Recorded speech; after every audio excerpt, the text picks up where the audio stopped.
Islamic Community Development mempersembahkan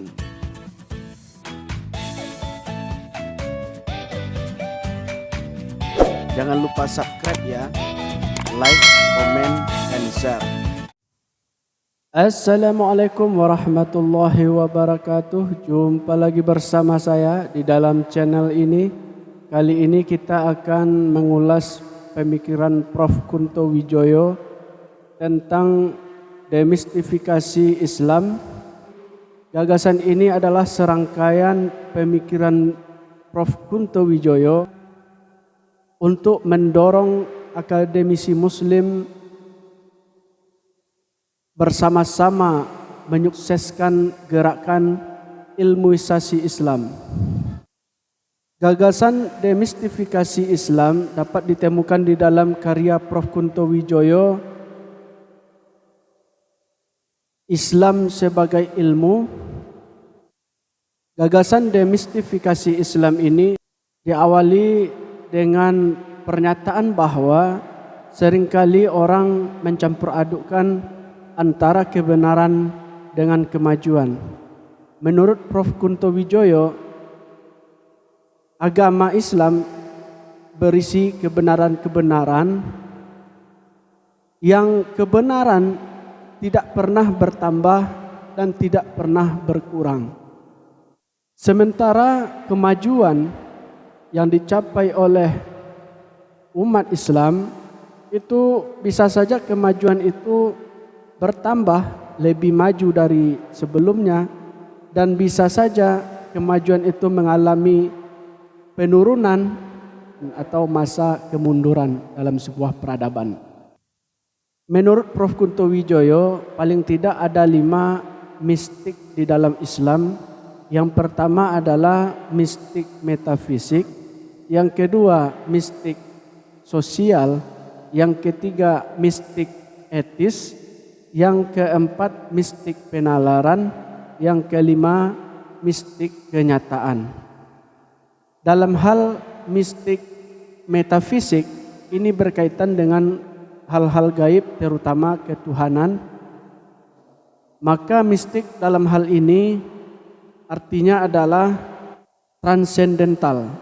Ini berarti mistik metafisis sebagaimana paham para sufi, yaitu hilangnya keegoan, kedirian dan keakuan manusia, hancur lebur ke dalam keakuan Allah Subhanahu wa taala yang maha kekal abadi.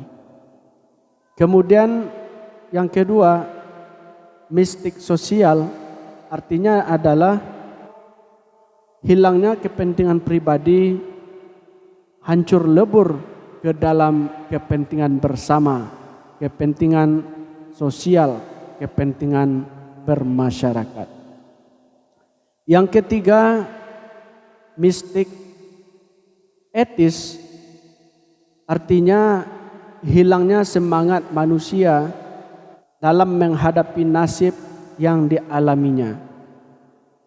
Yang keempat, mistik penalaran, yaitu hilangnya daya kritis, daya ingat, dan melemahnya penalaran sehingga diwarnai dengan penilaian-penilaian yang subjektif. Yang kelima, mistik kenyataan.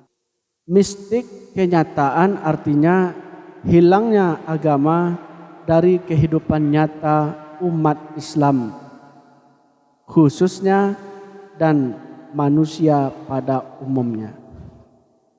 Maka menurut Prof. Kunto Wijoyo, gagasan untuk demistifikasi Islam tidak ditujukan kepada mistik-mistik yang disebutkan tadi, tetapi Prof. Kunto Wijoyo mengutamakan demistifikasi Islam pada aspek kenyataan. Yang mana mistik kenyataan, hilangnya agama dari kehidupan nyata manusia, ini perlu dilakukan demistifikasi, yaitu mengembalikan kehidupan manusia yang dituntun oleh agama. Menurut Prof. Kunto Wijoyo, demistifikasi Islam artinya adalah pengilmuan Islam. Gerakan ini diharapkan akan melahirkan akademisi, para sarjana Muslim yang mengerti dan memahami dengan baik teks-teks keagamaan dan juga memahami dengan baik konteks dan lingkungan yang ada di sekitarnya, baik lingkungan sosial maupun lingkungan politik, ekonomi, dan kekuatan-kekuatan lainnya. Maka pemahaman yang demikian ini akan mencapai apa yang diharapkan di dalam Al-Quran, bahwa kita diperintahkan untuk membaca apa yang kita baca, yaitu teks yang terhubung dengan konteks, supaya demistifikasi pada aspek kenyataan menghasilkan buah yang nyata, menciptakan peradaban yang berakhlak dan beriman sebagaimana yang dicita-citakan di dalam ilmu profetik gagasan Prof. Kunto Wijoyo. Barangkali ini perlu kita pahami, karena kalau kita tidak memahami gagasan Prof. Kunto Wijoyo langsung dari buku yang beliau karang, nanti bisa saja kita membawa demistifikasi Islam lalu mempersoalkan tentang aspek mistik, lalu mempersoalkan demistifikasi Islam itu pada aspek metafisika, maka akan melahirkan pemahaman yang salah terhadap gagasan Prof. Kunto Wijoyo. Bahkan itu pula terkadang para akademisi tanpa mengetahui, tanpa mengenal lebih jauh dan secara langsung pemahaman atau gagasan Prof. Kunto Wijoyo ini, lalu dengan gegabah memberikan penilaian subjektif yang sifatnya menjelekkan dan menjatuhkan nilai seseorang di tengah khalayak ramai. Barangkali itu saja yang dapat kita ulas singkat pada hari ini. Semoga bermanfaat. Assalamualaikum warahmatullahi wabarakatuh.